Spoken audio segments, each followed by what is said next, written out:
think so. Assalamu alaikum wa rahmatullahi wa barakatuh. How you guys doing? Alhamdulillah. I think it's the first time ever we've had more guys than girls. It's usually 80% girls and 20% guys, but that's good. Alhamdulillah.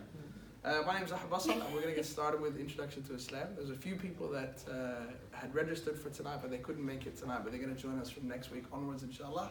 And that normally happens, so it's normal, inshallah. So we'll kick off. Bismillah ar-Rahman ar-Rahim. Assalamu alaikum wa rahmatullahi wa barakatuh. Peace be upon you all. A couple of familiar faces in the room.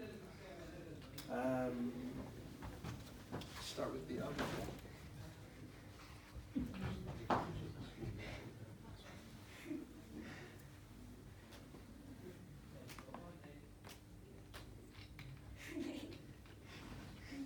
Okay, so very briefly, I'm just going to talk about what the Introduction to Islam course is before we get into it, inshallah. This class began in 2011 in Adelaide in South Australia, and it had a very specific purpose for people who are not Muslim to come and find out what Islam is. So it was a proactive thing that the Muslim community can do to let non-Muslims know what Islam is about. Help non-Muslims find out about Islam and help new Muslims to become practicing Muslims. So to teach them how to make wudu, how to pray, how to fast, and how to live as a Muslim. And welcome them into the Muslim community in a structured way. So one of the biggest complaints that reverts to Islam have is that they become Muslim and everyone who they know that's Muslim tells them 10,000 different things all on day one. About wudu, about salah, about belief, about angels, about jinn, about exorcisms, and any other random topic in random order. But that's not really a structured way to learn anything. So when you go to school, when you go to university, you start with the ABCs and the 1, 2, 3s, and then you work your way up. And even when you go to university, if you're studying medicine or something, you start with simple biology, and then you work your way up to being a brain surgeon or whatever you want to be. So it was an unexpected side effect as well that a lot of Muslims decided to attend the class as well. People who wanted to get back to basics or start from scratch or whatever you want to call it, to someone who wants to start at the beginning also in a structured way. Because there's not a lot of structured basics courses for adults. Because if you're born Muslim, people assume that you already know all this stuff. Through this course, by the will of Allah subhanahu wa ta'ala, hundreds of people have become Muslim. There's a few in the room. Dozens have gotten married after one half of the couple has accepted Islam, and many have had children. So Richard, who had attended this course a couple of years ago, him and his brother were dating 2 girls, but they came to the course together with their 2 girlfriends at the time. They both accepted Islam, and now they're both couples are married and both have children. So Richard was going to try to make it tonight. He might pop in a bit later, inshallah. Today, Introduction to Islam runs weekly courses in a few different states, and more courses have been added in South Australia and New South Wales to accommodate for the demand. So here in this same location, on Tuesday nights, we do the foundation course, which is the first thing that you should do. If you're born Muslim or if you've already done a basics course before, you can also do Wednesday night, which is Arabic and Quran, so it's just purely language. Or you could do Thursday night as well, which is tafsir. So it's the deeper meanings of the Quran explained on Thursday night. But what most people do is they'll finish the Tuesday night course, which runs for about 6 months or just over, and then jump into the Thursday night course after that. Cool? These are my details. My name is Ahmed Basal. My number is there on the screen. If you don't already have it saved, you can save it now. And you can send me an SMS with your name and I'll save you too. What I want to do to help us get to know each other a little bit is I just want to quickly go around the room and I just want you to answer 3 things. Number 1 is your name, which everyone should get right, I assume. Yep. Number 2, if you're Muslim or not, or if you're not Muslim, how long you've been looking into Islam or how long you've been interested in Islam. And number 3, why are you here? What are you hoping to get out of these lessons? So we'll start way in the back with Brother Alif. Go ahead. Hey, my name is Alif, born Muslim, and interested for a long time. And I am one of the staff for Introduction to Islam. Yeah, so I'm just teasing him a little bit. Alif is my right-hand man, so you'll always see him helping out and giving us a hand to keep the classes running smoothly. So you probably will see him Tuesdays, Wednesdays, and Thursdays if you decide to attend one of the classes. We'll start with the girls.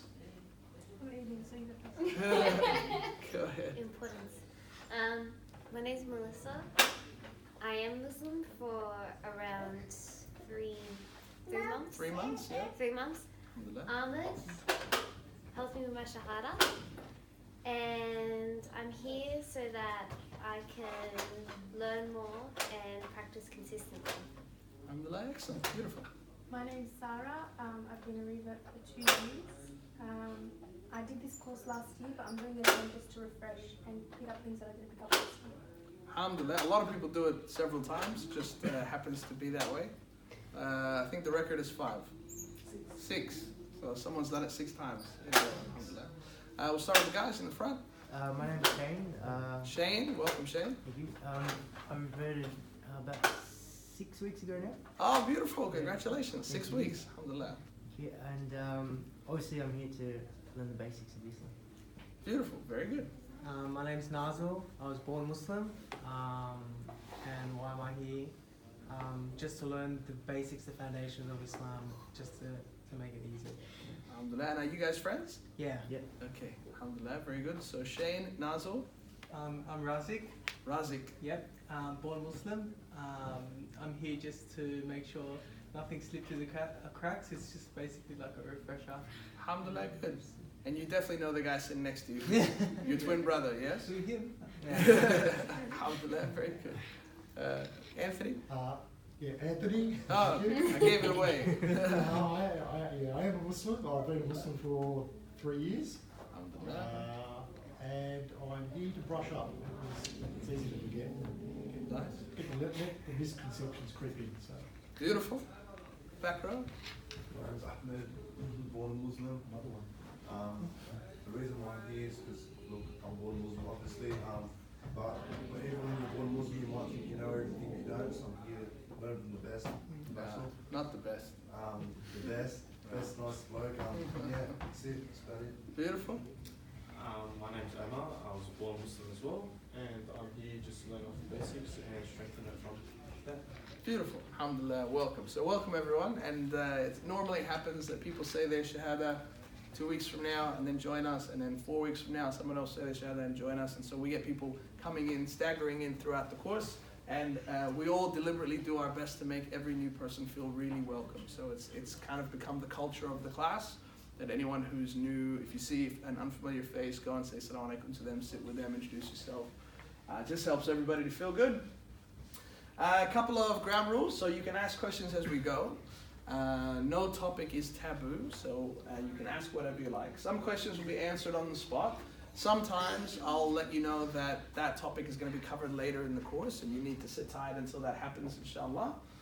Roughly every 6 weeks, it's not like religiously 6 weeks, but roughly every 6 weeks we have a food night here, so we invite previous graduates of the class, everybody brings a dish, and we make a giant mess in this place, and everybody eats a lot, and it feels real good. We always leave the place clean as best we can, inshallah. The basic course structure is what you see on the screen there. So first we talk about some very general things which are really there in case someone in the room is an atheist or somebody has not been raised in any particular religious kind of household. Then we zoom in a little bit and we talk about what is Islam specifically. We talk about the 5 pillars of Islam and the 6 articles of faith. Some other courses in there, some other classes in there, some Muslim holidays, how to prepare for Ramadan. We probably won't do preparation for Ramadan because Ramadan is just finished, but we'll do that just before the next Ramadan, inshallah. We do spend quite a lot of time on the life of Prophet Muhammad, peace be upon him, and we extract a lot of lessons from that as we go. The reason why we do that is a lot of people come to the class already believing in God, because a lot of reverts in Australia happen to be former Christians. So they come with already a belief in God, but they don't know a lot about this man named Muhammad, peace be upon him, alayhi salam. So we spent a lot of time exploring who he was in his life and the events that led up to where we are today. We talk about God consciousness, the day of judgment, the afterlife, and those themes keep reoccurring. And because we've already introduced everyone, this is Brother Amir, another student and staff member as well of Introduction to Islam. How are you, Amir? Everybody's going around the room and introduce themselves. I'm Amir, how are you? And Amir's been Muslim same time as Anthony, right? 3 years. 3 years. 3 years. Alhamdulillah. There we go. Beautiful. And he always looks just that good all the time. So I look forward to beginning this journey with you guys, inshallah. Now, has everyone downloaded WhatsApp? Yep, good. Are you all in the WhatsApp group for this class? Very good, very good. Beautiful, inshallah. So we'll get straight in.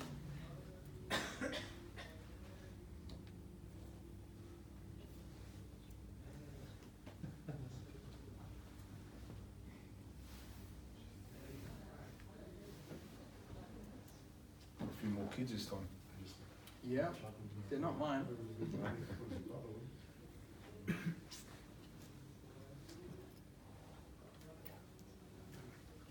Okay.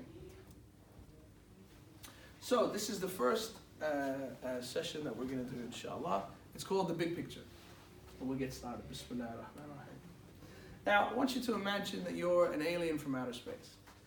Imagine that you've never been to planet Earth. So you don't know anything about Earth. You don't know anything about human beings. You're just floating through on your 5-star luxury UFO. And you visit this little planet called Earth, which you don't know anything about. You're going to try to use your imagination with me here. You don't have to look like this guy. You can still look like you. But imagine that you've never been to Earth. You don't know anything about Earth.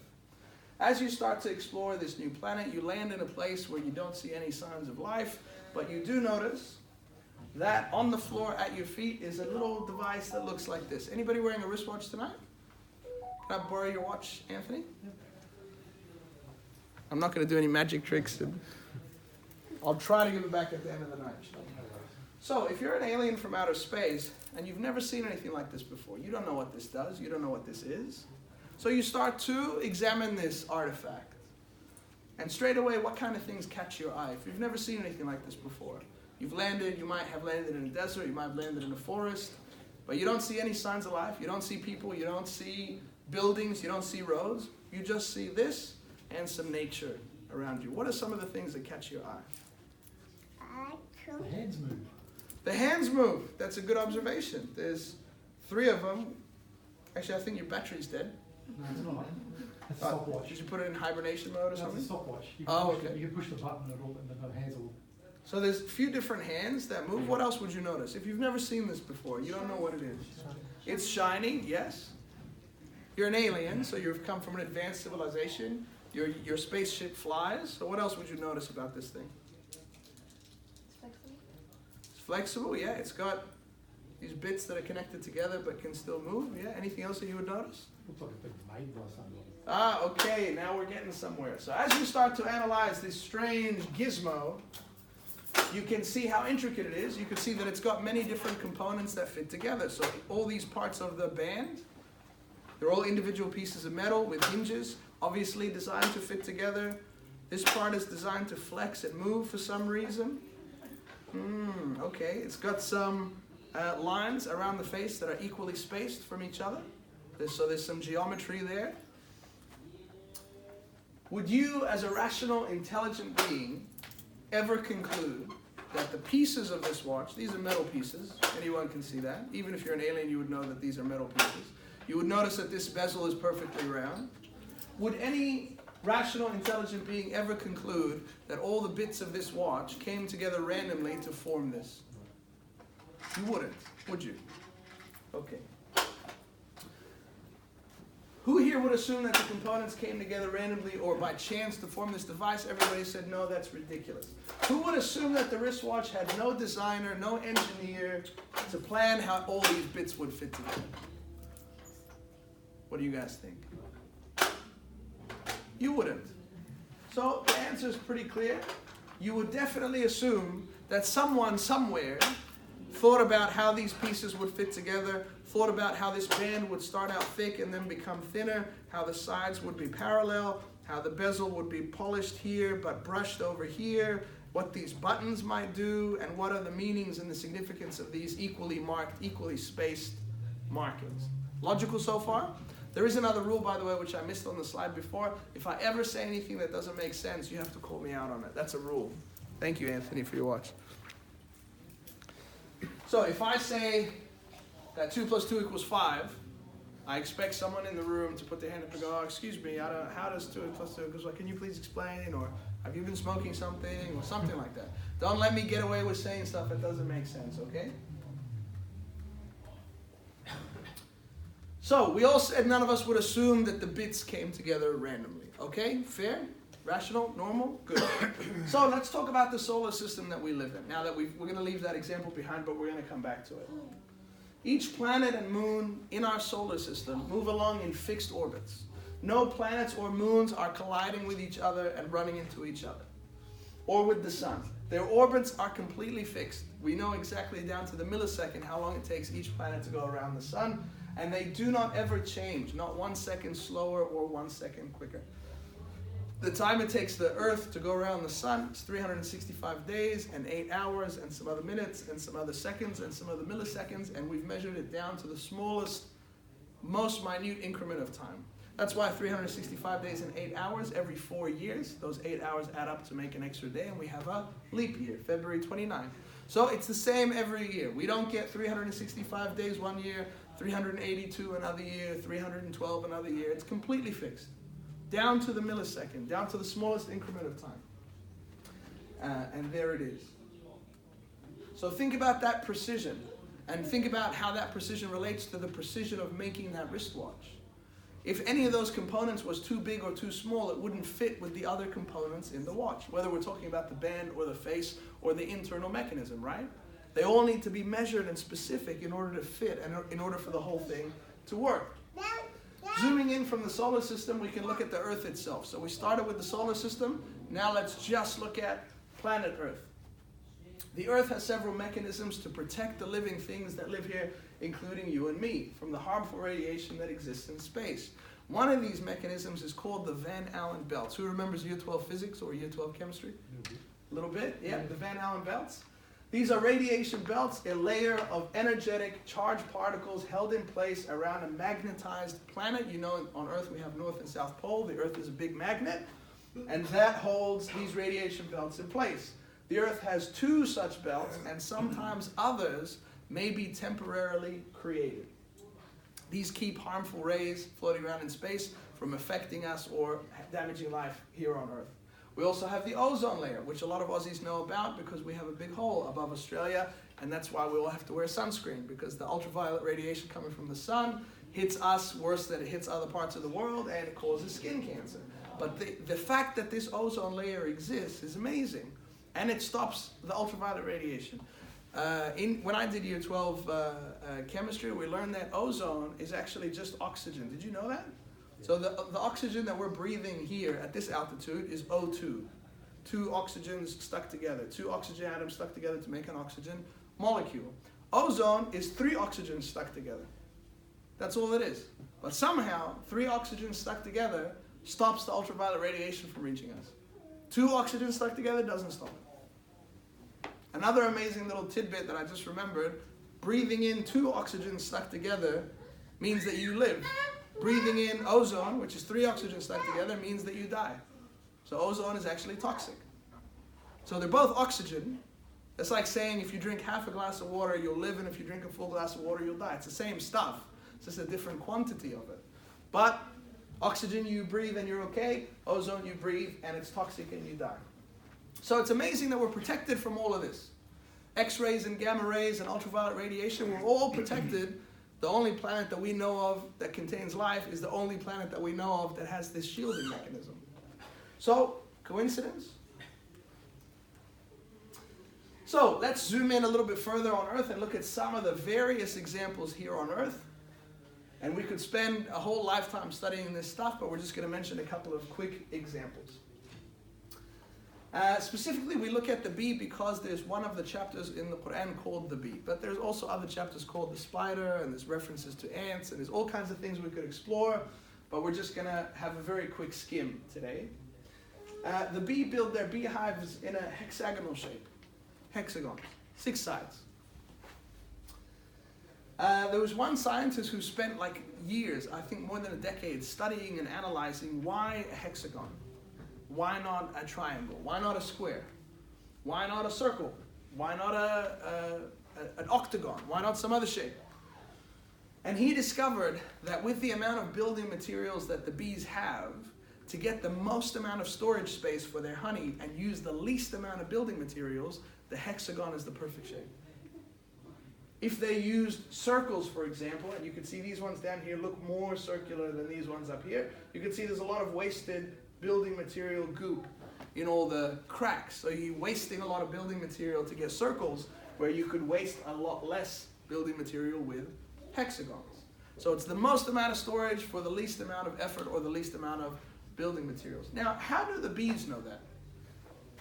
When this guy spent more than 10 years researching this stuff, and finally figured out through all kinds of computers and models and projections and simulations, he finally figured out that yes, this is the most, they can store the most amount of honey if they make it out of hexagons as opposed to any other shape. How do the bees know that? The bees didn't do any studies. The bees didn't do their PhD on this stuff. There's no bee with a little cap and smoking a pipe and going, yeah, hexagons. It doesn't work that way. So how do they know? Let's look at some other examples. Now imagine a plane such as this. There has to be a designer or probably a team of designers working on this plane because you can have planes that look different. You can have planes that are different sizes, made for different purposes. You can have planes with 2 engines like this one, or 3 or 6, or you can have planes, cargo planes for carrying big heavy things. You can have passenger planes. You can have fighter planes with weapons on board. So whoever is designing this plane needs to make some design decisions. That designer needs to think, well, how many people does it need to carry?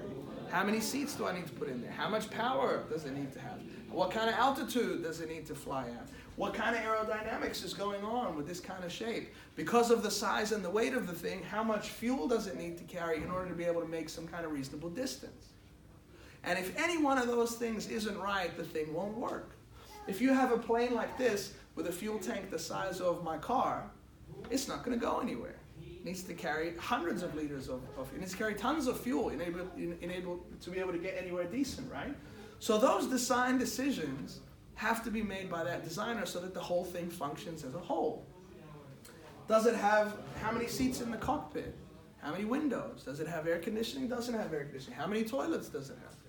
So all these decisions must be made in order for the whole thing to come together and function. Reasonable? Make sense? Or am I making stuff up? All good? Okay. What about the perfection that we see in the way that birds are created? Who decided that this bird here, I don't know what kind of bird it is, don't ask me. Who decided that this bird here will be white? Why is this one white but a raven is black? Why is the beak that long and not a centimeter long? Why 2 eyes? Why not 3 eyes? Why not eyes in the back of its head? Why 2 legs and not 4? Who decided these things so that this bird can fly and walk and eat and drink and reproduce and have a normal life? What about a submarine? The way it's constructed, the materials that are used to make sure it doesn't implode under pressure. It needs to have a certain shape. The circular hull is the strongest shape to withstand the pressure. How much oxygen needs to be in there? How many people are going to be in there? Is there a kitchen? Is there a bathroom? Is there a gym? What's going on? What about this thing? How come it doesn't implode under pressure? Does it have lungs? Does it have gills? What's going on? Some intelligence had to make those design decisions in order for this thing to function. And can you see that just as we designed and created these simple things, as simple as the watch and as complicated as the plane and the submarine, someone must have designed this solar system with such precision in the orbits of the planets, with the Van Allen belts, with the ozone layer, with the cycles of rain and precipitation. Someone must have designed the bird, the fish, and obviously the human body, the human mind, the human soul, and the human intellect. So creation by necessity establishes proof that there is a creator. Just as we said, the fact that the watch exists means the watch must have had a creator and designer, it's exactly the same to say, well, this planet Earth and all the various examples of life that are on it and all the various cycles that happen, birth and death and reproduction and rain and evaporation and precipitation, all these systems, like ecosystem. A system is where lots of things fit together and work together, right? That's what a system is. So all these systems, just like that watch, must have had a designer, must have had a creator. There was someone, and this is, I'll take you back to the simplest example of this. A long time ago, before we had any of this technology, there was 2 men sitting, and near them there was some camel poo on the ground. It's a very cool example. One of them said to the other one, how do you know that there is a God? And the one that was being asked the question, he said, look over there. How do you know that a camel walked past here? He said, because I can see the camel poo on the ground. Because, but do you see the camel? He said, no. But the fact that there's poo on the ground there means an animal walked past here and did a poo. He said, that's the same. I see all these things that God has created, and I know that God is real. Have I seen God? No. But I know, just as I saw the watch and I knew it must have a designer and a creator, I see all these things around me, the planets, the stars, the moons, all fitting together in harmony. Nothing's crashing into anything else. Every animal has got another animal that it's predator. And then you've got the apex predator, but the numbers and the reproduction of the apex predator can never match the animals that they eat, and so there's a balance. Tiny little things that get eaten, they reproduce hundreds or thousands of babies at a time. Apex predators don't produce thousands at a time. Killer whales and wolves and lions and people don't reproduce the same way as insects do, or as fish do, or as prawns do. That's the balance. That exists. Imagine if like you could have 2 killer whales, they have babies, and now you got 10,000 killer whales. You'd run out of fish. So the little fish, they reproduce lots and lots, but the bigger predators, they don't. That's another example of that balance. So, if we agree then that there's some kind of designer or some kind of creator that's designing and creating stuff. This creator, is it 1? Is it 3? Is it 5? Is it 10? Was it one that created life, and another one created the planets, and another one created the plants? Is it like the ancient Greeks? Is there like a god of war, and a god of mischief, and a god of fertility, and a god of this and that? Well, let's think about it. In nature, in the world around us, systems and organizations work in a particular way. We as human beings, we have one brain. I don't know of any living thing that has more than one brain. Does anyone? I don't know. Don't quote me on that. That's all right. Octopus? Octopus has 3 hearts, Oh. 1 brain. I only know that because I was watching Finding Dory before I came here. Oh. 3 hearts. A team has 1 captain. A corporation has 1 CEO. A country has 1 president or prime minister. That seems to be the natural way that things work. The moment that the head becomes a partnership or a committee, you have created an opportunity for division. And you can see this in any government in the world, where they have a Senate, where they have ministers. Do the ministers always agree? They never agree. One of them says black, the other one says white. One of them says white, the other one says black. It's ridiculous, right? There will be a chance that one boss will give an order and another boss gives the opposite order. So there becomes a clash. Imagine if one god told the sun to go this way, another one told the sun to go the other way. What are you going to do? But so long as you have one person in charge, one intellect in charge, there can never be any conflict in that order. And in the Quran, Allah subhanahu wa ta'ala actually talks about this point, and He said if there were multiple creators, each one would have went their separate way with their own creations. It's actually what Allah subhanahu wa ta'ala says in the Quran. If there's more than one creator, there will be more than one right and wrong when it comes to morality. And I'm going to talk about that more in a second. No 2 minds could agree on every detail of creation that currently exists. If there were 2 creators, one of them would say, I don't want orcas to be black and white. I want them to be blue and pink. Can you imagine that? Blue and pink orcas? Something my daughter would color in. They wouldn't agree on everything because they're different intellects. So let's talk about agreement and disagreement and morality in general, okay? A question. Who decides what is right and wrong? Who's got any thoughts? Who should decide what's right and wrong? Amir thinks God should decide what's right and wrong. Anybody got a different view? Anybody got a different idea? If I surveyed 100 different people, if I just went into Pitt Street Mall and I got 100 random people from the crowd with a microphone, and I said, can you tell me what's your view about capital punishment? And I ask 100 people about death sentence, capital punishment. What's your view on abortion? Should be allowed or not allowed? I ask 100 people. What about homosexuality? It's okay or not okay? I ask 100 people. How many different sets of answers would I get, do you think, if I asked about all these contentious issues from 100 different people? Is that fair to say? Probably 100 different sets of answers.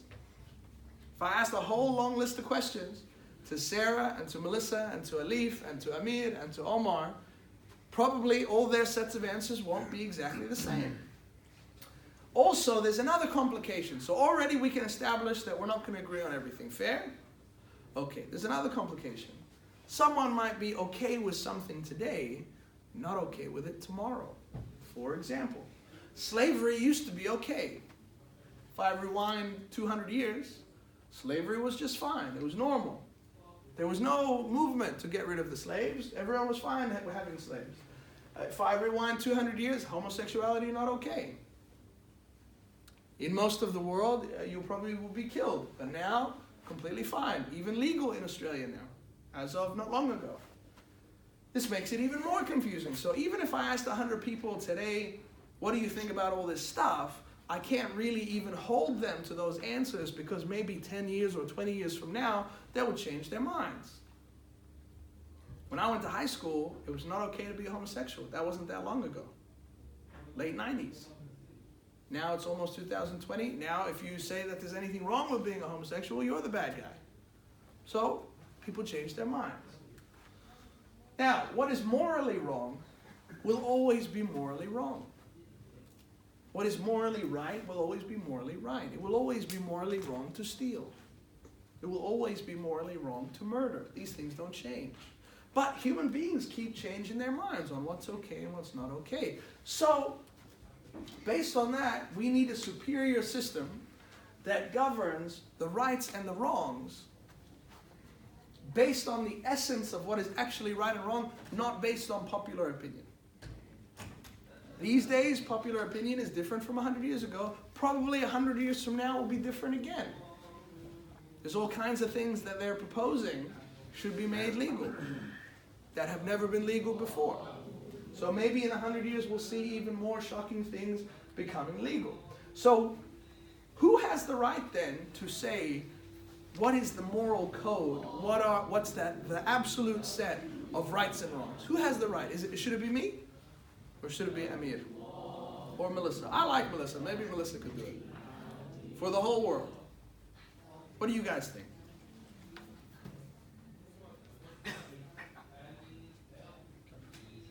Somebody's going to do it.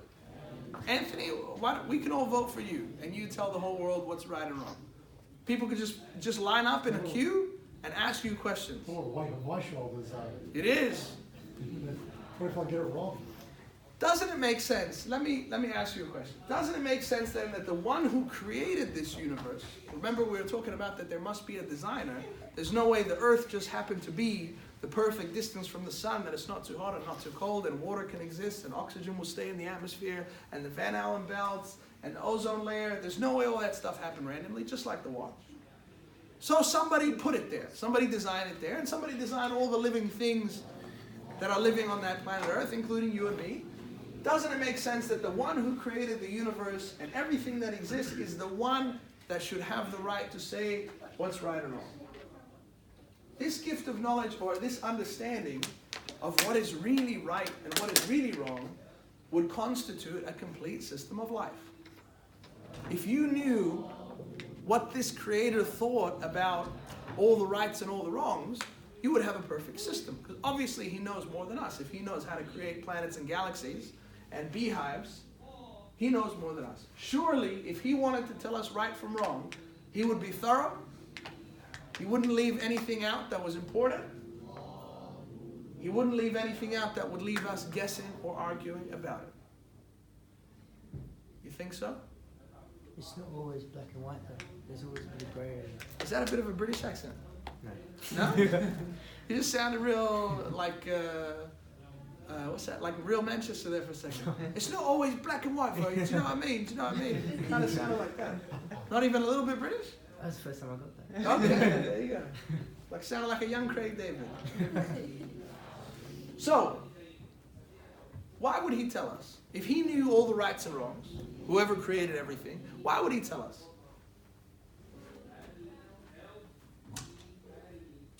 Why would he just not tell us?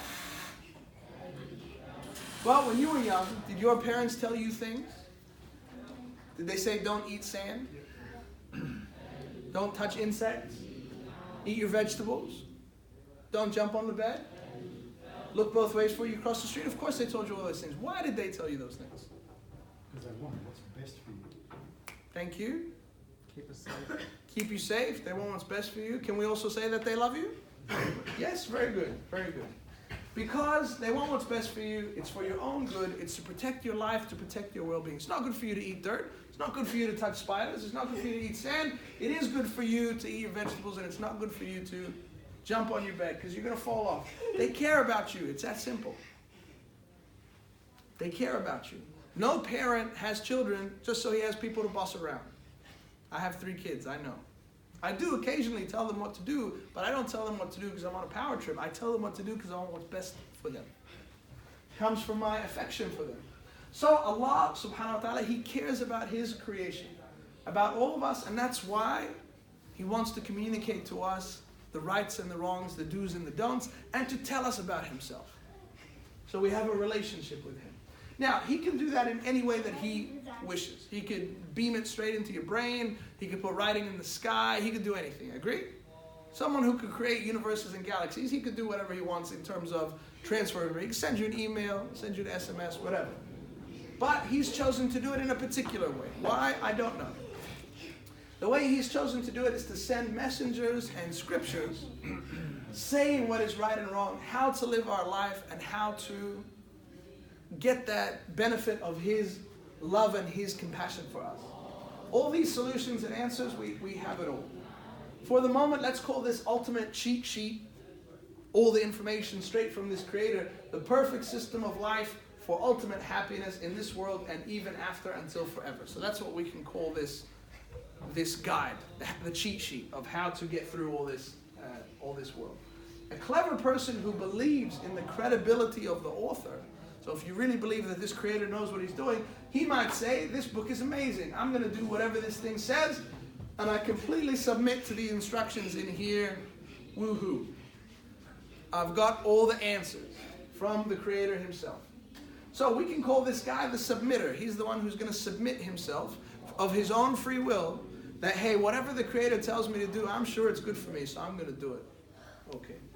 The Arabic words for the one who submits is a Muslim. That's what the word Muslim means. The word Muslim phonetically comes from the Arabic word istislam. Istislam means to submit. What does it mean to submit or to surrender? It means that you give someone else the power to tell you what to do and you obey them. It's like in wartime, they would say, I surrender. The white flag. And then if that person with the gun, they would say, okay, come sit over here. You'll say, okay, because I've surrendered now. Say, okay, now move over here. Okay, no problem, I've surrendered. True?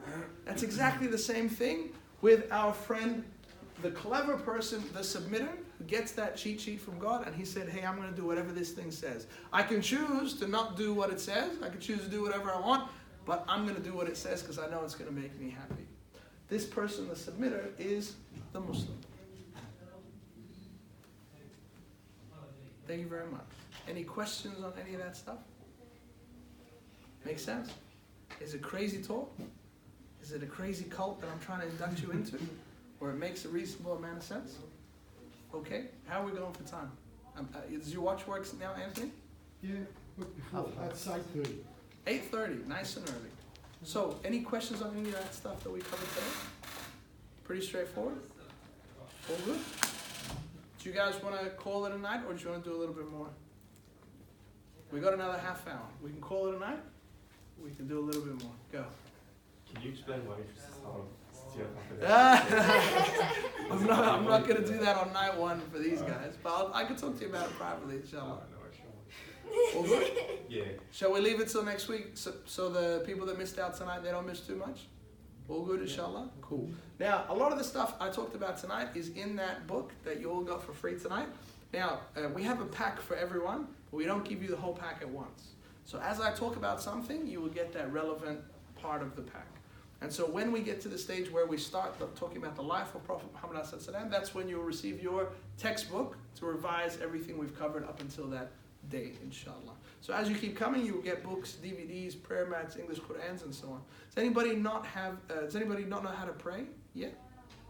All good. So inshallah, I'll bring prayer kits next week. Anybody not have an English copy of the Qur'an? You'll go on? Okay, beautiful. So inshallah, I'll bring prayer kits next week, and we'll start going through the 5 basic pillars of Islam, inshallah. These brothers Muslim or they're just learning about Islam? They're all Muslim. Oh, alhamdulillah. You missed all the introductions, but it's okay. You were ushering people up. Thank you very much. We have the There's one. Sorry? One. One what? Oh, no, no. One non-Muslim? Or? I thought that there was one. No, so everyone's Muslim. Our brother here is the most recent revert, yes? A few weeks? Yep. There you go. From your friend introduced you to Islam or?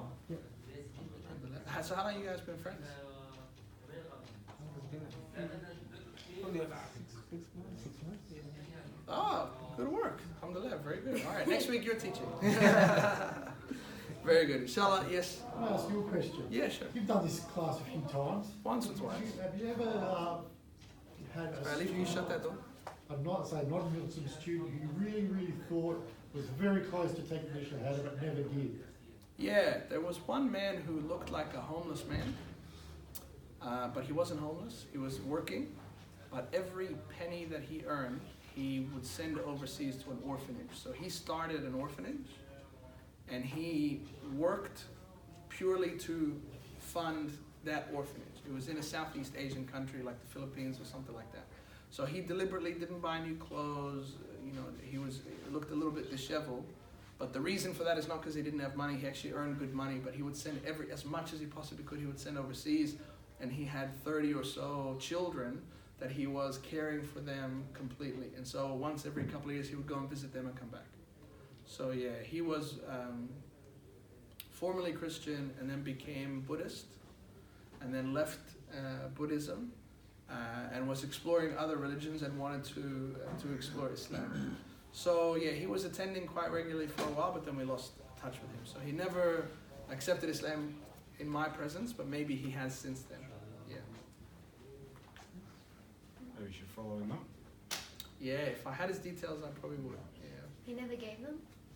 I'm sure we had them, but this was years ago. This would have been 2012, 2013, something like that. Oh, yeah.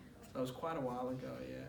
The reason why I ask, Yeah. nothing sinister about it.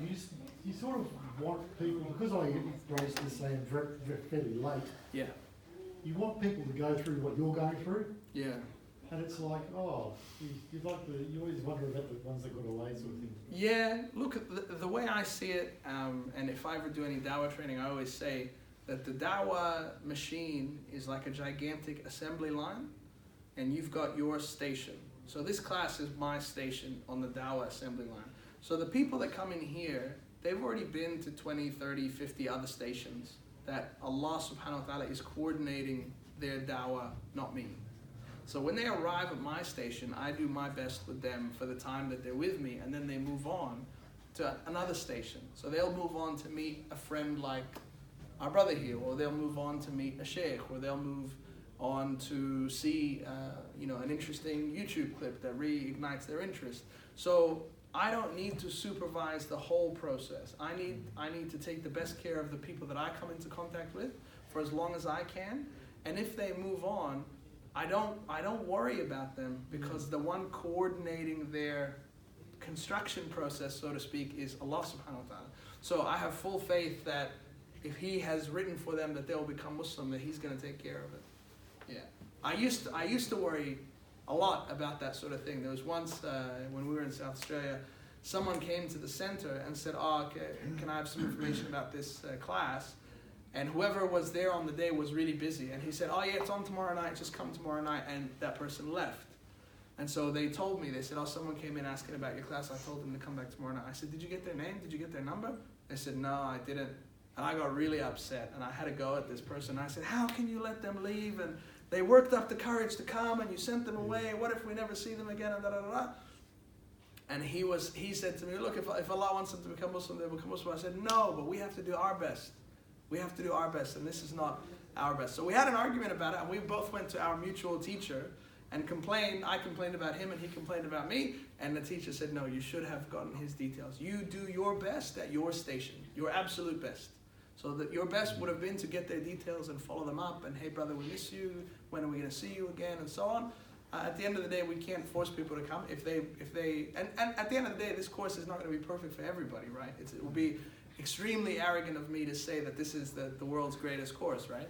So if this course works for some people, that's great.